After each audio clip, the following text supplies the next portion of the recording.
అందరికీ నమస్తే. First headlines.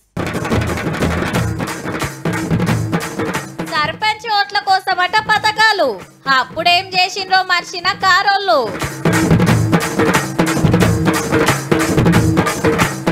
మూడు ఎమ్మెల్సీ సీట్లకు ఓట్లు వేయాల్సింది టీచర్లు, గ్రాడ్యుయేట్లు.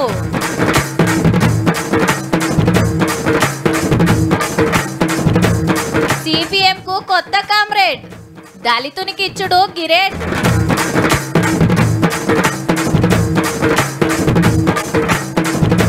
ఇస్రో కొట్టింది సెంచరీ, ఇండియా పెద్ద విక్టరీ. చల్, రైతు భరోసా కొందరికే ఇచ్చి ఆపుడేంది అని జంగులేపాలే. అగో ఇందిరమ్మ ఇండ్లు గాయనేనా, కాడుమోళ్ళకి ఎందుకు ఇయ్యరని గట్టిగా నిలదీయాలి. రేషన్ కార్డులు ఇంకో 1,00,000 మందికి ఇస్తే ఏమాయే అని బాజాప్తా ప్రశ్నించాలి. ఆత్మీయ భరోసా రానోళ్ళ కోసం లడాయి చేయాలి. ప్రతిమా హామీల సంగతి ఏందని కొట్లాడాలి. ప్రతిపక్షాల పనే ఇది కదా మరి. అప్పుడు పబ్లిక్ గినమెస్తారు. కానీ గీళ్ళ కథ ఎట్లున్నదో చూడండి.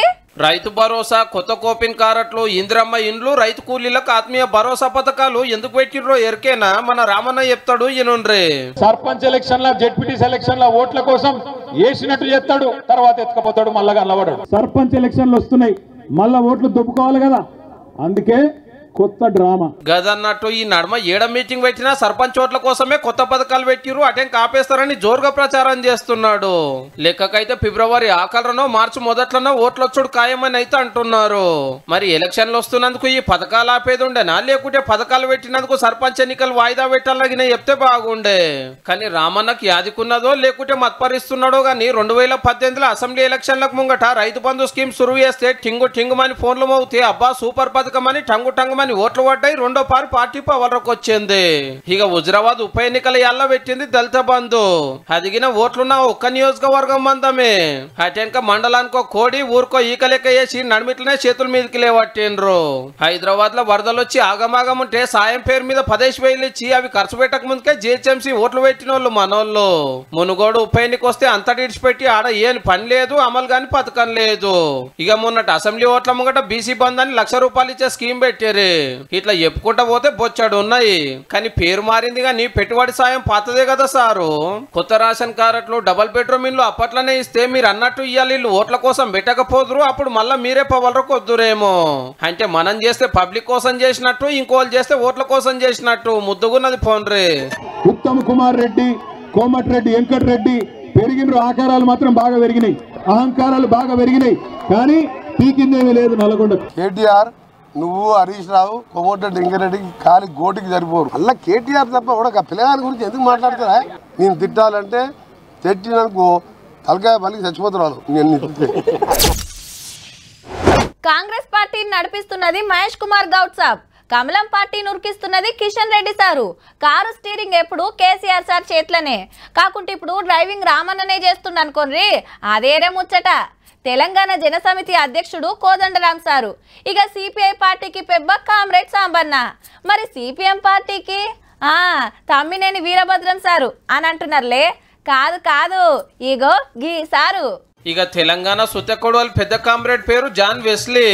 అంటే సిపిఎం రాష్ట్ర కార్యదర్శి. ఊరు వనపర్తి జిల్లా అమర్చింత.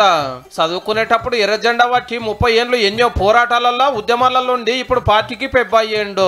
ఇక్కడ చెప్పుకోవాల్సింది ఏంటంటే కమ్యూనిస్టు పార్టీ చరిత్రలో దళిత లీడర్ కి పదవిచ్చుడు ఇదే తొలుత. ఇన్నేళ్లు 2-3 పెద్ద కులాలోళ్ళే కార్యదర్శులు అయ్యేటోళ్ళు. తెలంగాణ వచ్చినాక తమ్మినేని వీరభద్రం సారే నడిపిండు పార్టీని. అయితే 70 ఏళ్ళు నిండినోళ్ళు ముఖ్యమైన కమిటీలు ఉండొద్దని సీనియర్లను పక్కకు పెట్టి ఫస్ట్ టైం దళిత లీడర్ ను రాష్ట్ర కార్యదర్శి చేసిరు. సంగారెడ్డిలో 4 రోజులు మీటింగులు పెట్టుకొని అట్టడుగున ఉన్న ఈ దళితుల హక్కుల కోసం పోరాడే దాంట్లో సిపిఎం పార్టీ ముందు బాగానే ఉంటుంది.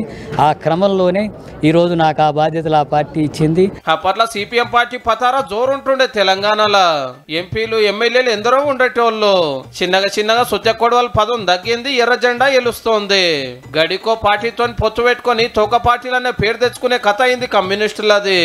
ఈ 10 ఏళ్లలో 3 మాటల అసెంబ్లీ ఎలక్షన్లు అయితే సిపిఎం గెలిచింది ఒకటే ఒక్క సీటు. ఇప్పుడైతే ఒక్కలిగినా లేరు. వామపక్షాల బలాన్ని ఓట్లతోన సీట్లతోన కొలిస్తే అది సరైనటువంటి కొలబద్ద కాదు. ఎర్రనల జోరు ఉన్నప్పుడు పెద్ద కులాల లీడర్లు చూసుకొని పల్సగైతున్న యాళ్ళ దళిత లీడర్ కు పదవి ఇచ్చిండ్రు. చూడాలి మరి ఎట్లుంటదో గాని కామ్రేడ్ జాన్ వెస్లీ అన్నకు ఉద్యమాభినందనలు.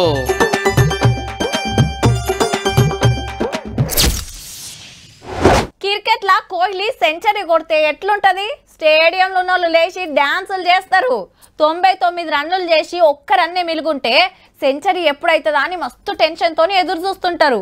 లెక్కలల్లా 100కి 99 మార్కులు వచ్చి ఒక్కటి మిస్ అయితే బాగా ఒక్కటి వస్తే అయిపోవు అని అనుకుంటారు. మన తాతనో అమ్మమ్మనో 100 ఏండ్లు బతికితే సెంచరీ బర్త్డే గ్రాండ్ గా చేస్తారు. 100తోనున్న కిక్కస్ ఉంటుంది మళ్ళా. L40 stages are ignited. Plus 5 seconds. And go up. Satellite injection conditions are achieved. Right, మన ఇస్రో సెంచరీ కొట్టింది. ఆంధ్రాలో ఉన్న శ్రీహరికోటకెళ్ళి అలా పొద్దుగాలో రాకెట్ మొగుల్ మీదికి పంపితే సక్సెస్ అవుతోటి 100వ ప్రయోగం విజయవంతమైనందుకు సైంటిస్టుల సంబరం గిట్లున్నది. Is now injected and the mission is completed. Thank you. Thank you. Jai Hind. అప్పట్లో బయట దేశాలకెళ్ళి మన రాకెట్లు మొగుల్ మీదికి పంపుతుంటిమి. ఇంత పెద్ద దేశంలో టెక్నాలజీ మనకెందుకు ఉండొద్దని సైంటిస్టులు ప్రయోగాలు సురువు చేసిండ్రు. సైకిల్ మీద ఎడ్ల బండ్ల మీద తీసుకుపోయే కాంచి సురువు చేస్తే దినం ఇంత డెవలప్ అయితే ఏరే దేశాలలో మన కాడికి వచ్చే లెవెల్కి ఎదిగింది ఇస్రో. 548 శాటిలైట్లు మీదికి గుంట పోతే అందులో ఏరే దేశాలే 433. ఒక్కపారే 104 తీసుకుపోయి రికార్డు కొట్టినాం కూడా. ఇప్పటికి 100 మాటల పైకి పంపితే 10 ఫెయిల్ అయినాయి అంటే చూడు మనోళ్ళ పంతనం ఎట్లున్నదో. 3 చంద్రయాన్స్ మిషన్లు, గురుగ్రహం మీదకి మార్స్ ఆర్బిటర్ మిషన్, సూర్యుని దగ్గరికి ఆదిత్య మిషన్, ఇట్లా బొచ్చడు ప్రయోగాలు జరిగినాయి. We have lifted 548 satellites to orbit over these 100 launches. ప్రయోగం సక్సెస్ అయినందుకు రాష్ట్రపతి మేడం, మోడీ సారు, సెంటర్ మంత్రులు, అందరు సీఎంలు తారీఫ్ చేసిండ్రు ఇస్రో సైంటిస్టులను. ఈ జోస్ల గగన్యాన్, చంద్రయాన్ ప్రయోగాలు ఇంకిన్ని చేస్తారట. 100 ప్రయోగాలతోటి దునియాలో మన దేశం పేరు మోగేటట్టు చేసిన సైంటిస్టులందరికీ తీన్మార్ వార్తల తరపున జేజేలు.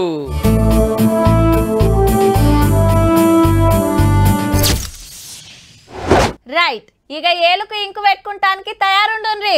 మీ ఇంటికి వస్తారు, మాకే ఓటు ఏమని అడుగుతారు, కమ్మగా తీయగా మాట్లాడతారు, కోరింది ఇస్తారు, అడిగింది చేస్తారు.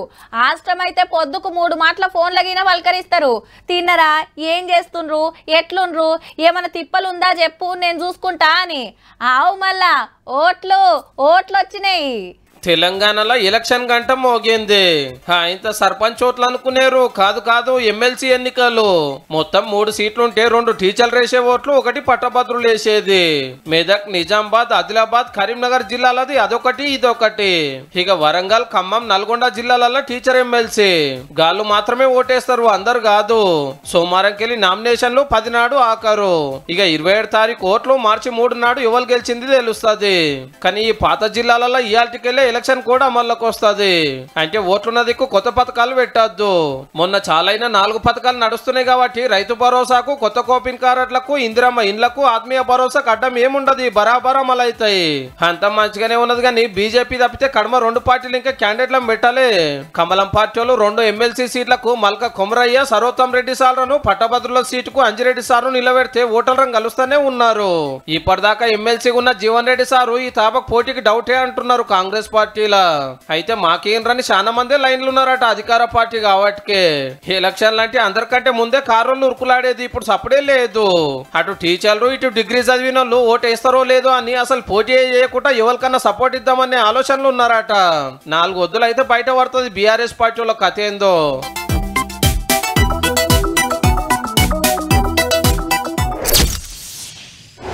నేను ఈ నెల పైసలు మిలిగించుకోవాలి, ఇంటికి రాయి గట్టనంటే ఓనర్ ఊకుంటాడా? ఖర్చులు ఎక్కువైతున్నాయి సారు, ఈ నెల ఫీజు మాఫీ చేసుకోమంటే బడోళ్ళు ఒప్పుకుంటారా? దినం ఆఫీస్కి పోయేస్తానికి మస్తు ఖర్చు అవుతుంది. బండిలో పెట్రోల్ ఫ్రీగా పోయమంటే పోస్తారా? మనం మంచిగా బతకాలని ఖర్చులన్నీ ఎదురింటోళ్ళ మీద వేస్తామంటే కడతారా? చెల్ గట్ల ఎట్లుంటది అని అంటున్నారులే. కానీ ఈ ముచ్చట గట్లనే ఉన్నదబ్బా. ఇల్లుంజగ పెట్టే ఇగ్రవంతుని లెక్క అమెరికాలను ఆస్తిపరులను చేసే కార్యం పెట్టుకుండు ట్రంప్ సారు. దాని పేరేందంటే ఎంతైనా కమాయించు ఏ కన్నా ట్యాక్స్ కట్టకు. అట్లని బతకబోయినోళ్ళకి ఆఫర్ లేదు అమెరికోళ్ళకే. ఆమ్దాని మీద ఇన్కమ్ ట్యాక్స్ ఎత్తేస్తే మస్తు పైసలు మిగులుతాయి, అందరు శ్రీమంతులు అవుతారని కొత్త అధ్యక్షుల వారు ఆపోచ్చన. America is going to be very rich again and it's going to happen very quickly. అగో ట్యాక్స్ రాకుంటే సర్కార్కు సమరెట్లా అంటారా? బయట దేశాల మీద గుంజుతారు. ఇంకో దేశంలో తయారై అమెరికాకు వచ్చే వస్తువుల మీద ట్యాక్సులు గట్టిగా వేసి సరిపోంత అదురుకుంటారట సందుగలకు. గా దెబ్బపడే దేశాల్లో మనం కూడా ఉన్నాం. కానీ అలా వస్తువులు మనం మన యాళ్ళు కొంటేనే కదా అందరు అక్కర్లు తీరేది, అన్ని బిజినెస్లు నడిచేది. మీరు చేసినట్టే అమెరికా వస్తువుల మీద మేము కూడా ఎక్కువ ట్యాక్సులు గుంజుతామని అన్ని దేశాలు అనగల చూడు సారు. ఈ ముచ్చట ఇట్లుంటే సర్కార్ జాబులకు అతిరిచ్చే పనికిన ముంగటేసుకుండు. నౌకరికి రాజీనామా పెడితే 8 నెలల జీతం ఇస్తామని ఆఫర్ ఇచ్చి 10 రోజుల టైం పెట్టిండు. అంతేకాదు ఇంటికాంచి డ్యూటీలు చేస్తామంటే నడవది, 5 రోజులు బరాబర్ ఆఫీస్కు రావాల్సిందే. ట్రంప్ గారు ఇట్లా పవర్లకు వచ్చిండో లేదో ఏదనుకుంటా చేస్తుండు పో.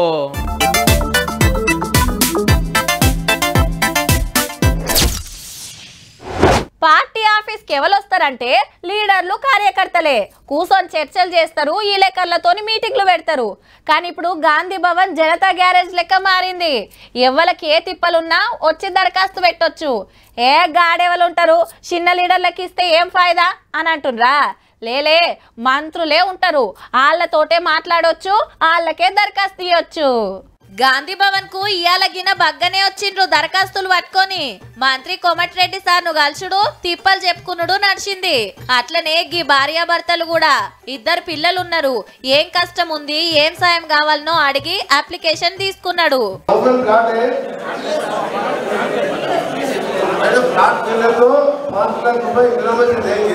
హైదరాబాద్ మలక్పేటలు ఉంటారట. ఇంటికి రాయి 8,000, 2 పింఛన్ పైసలు ఓంగా 2,000 ఎదురుగట్టాలి. పెన్మిటి అరెక్మాల్ అమ్ముతాడట. రోజుకో 200-300 వస్తే ఇంట్లో ఖర్చులు, దౌకన్ల బిల్లులు చేద్దామంటే ఎవ్వరు పని ఇస్తలేరట. ఏం లేదు, ఇల్లు లేదు, రేషన్ కార్డు లేదు, ఏం లేదు. మేము ఇట్లా ఉన్నాం. కేసీఆర్ ఉన్నప్పటి నుంచి పెడతానే ఉన్నాం మేడం, కానీ ఏమైతుంది. మొదలు ఆసరా కావాల్సింది గిసంటోళ్ళకే. మీరన్న జర చూడుండ్రి సారు.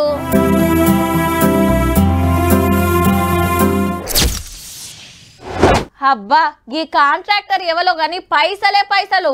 గీ సొంటి ఇంకో 4 దొరికేనా అంటే బిందాస్ పొన్రి. గీ ముచ్చట తెలిసినాక చా దానికి మనం ఎందుకు టెండర్ వేయకపోతిమ్రా అని అనుకుంటారేమో.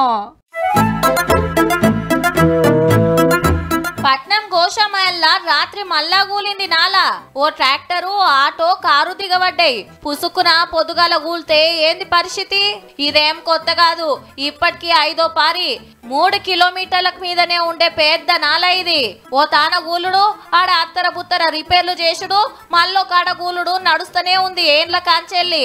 పార్టీలు మారుతున్నాయి, సర్కార్లు మారుతున్నాయి, గానీ మా బతుకులైతే మార్తలెవ్వరి గరం అవుతున్నారు పబ్లిక్. नियरली अबाउट 2000 लेडीज आके यहाँ पे परचेज करते हैं वेजिटेबल्स वगैरह, और किसी की जान का अगर हानि होता है तो इसका जिम्मेदार कौन होगा? పట్నం అంతటా ఎన్నో నాలాలుండగా ఈడనే ఎందుకు గూలుతుండొచ్చంటే 6 నుంచి 7 టన్నుల పర్మిట్ ఉంటే వీరు ఒక బండికి 20 నుంచి 25 టన్నుల బండి తీసుకురావడం జరుగుతుంది. ఈ రోడ్ల పైన ఆపడం జరుగుతుంది. గోదాంలకు లోడ్ దించడానికి లారీలు బగ్గొస్తాయట. అవి చేయబట్టే నాలా కూల్పాడైతుంది. ఇక గిట్ల ఊకూకే రిపేర్లు చేసుడు కాదు, వేస్తే ఆడికాడికి నాలా మొత్తం మళ్ళా కట్టాలి అనుకొస్తున్నారు. రేపు పెద్ద ఆపత్తి కాకముందే ఏదైనా ఇకమతి చేయరి సార్లు.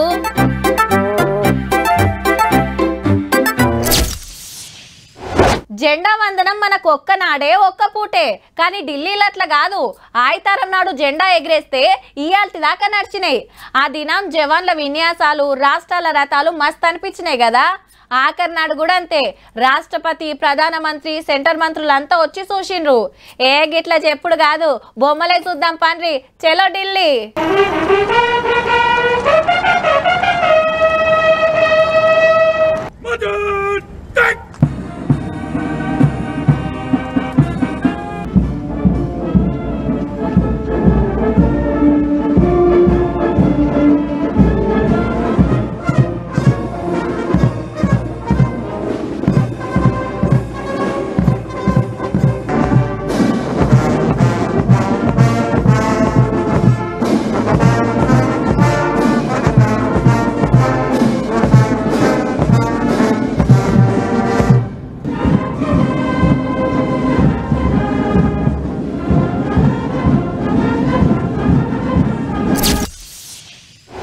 వెనకట మేస్రం వంశపురానికి నాగేంద్రుడు కలల కనిపించి నీ కడుపులో ఉడతా అని చెప్పిండట. కొన్నొద్దులకు పాము రూపంలో ఉట్టిండట. అట్లనే పెంచి పెద్ద చేసి వాళ్ళ తమ్ముని బిడ్డకిచ్చి లగ్గం చేసిందట. ఓ పారి అత్త చెప్పిందని గోదావరి తానానికి పాము లెక్కున్న భర్తను బుట్టలో పెట్టుకొని పట్టుకపోయిందట. ఆమెను చూసి నాగేంద్రుడు మనిషి లెక్క మారి నీకు పేరు కావాలన్నా సంప్రదాయం కావాలన్నా అంటే ఆచారం లెక్క చేయననుడితోనే మళ్ళా పాము లెక్క కేసులాపూర్ గుట్టలకు పోయిండట. ఇక ఆడ గుడి గట్టి కొలుసుకుంటున్నారు ఆదివాసీలంతా. ఈదుల్లా నాగోబా చరిత్ర. చలో ఇక జాతర కాడికి పోదాం పండ్రి.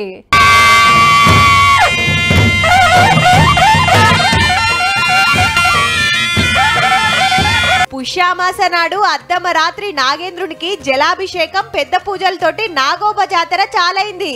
ఆదిలాబాద్ జిల్లా కేస్లాపూర్లా 17 ఐదొద్దులు జరిగే జాతరకు 6 రాష్ట్రాలకించి లక్షల మంది భక్తులు వస్తారు. దేశంలో ఆదివాసీలు చేసుకునే రెండో పెద్ద జాతర ఇదే. మళ్ళా ఫస్ట్ నాడు మెస్రం వంశంలో ఉండే 22 తెగల మహిళల చేతికి మట్టి కుండలిచ్చుడు, వాళ్ళు నీళ్లు తెచ్చి పుట్టలు తయారు చేసుడు, కొత్త కోడలను తీసుకొచ్చి పరిచయం చేసే బేటింగ్ కార్యం నడిచింది. అందరు శ్రద్ధతోటి ఇప్పుడు కూడా కోడల్ని చిన్న పాపని తీసుకొని వచ్చాము దర్శనం చేసుకోవాలని. Local MLA Bojju sir, collector, కడమ పెద్ద ఆఫీసర్లంతా వచ్చి గొలుసుకున్నారు నాగోబను. ఇక జాతరలా ముఖ్యమైన కార్యం ఆదివాసీ సమస్యలు తీర్చే దర్బారు శుక్రవారం ఉంటది. మంత్రులు వస్తుర్రట. రంగురంగుల లైట్లతోని ముద్దుగా శృంగారిచ్చిర్రు గుడిని.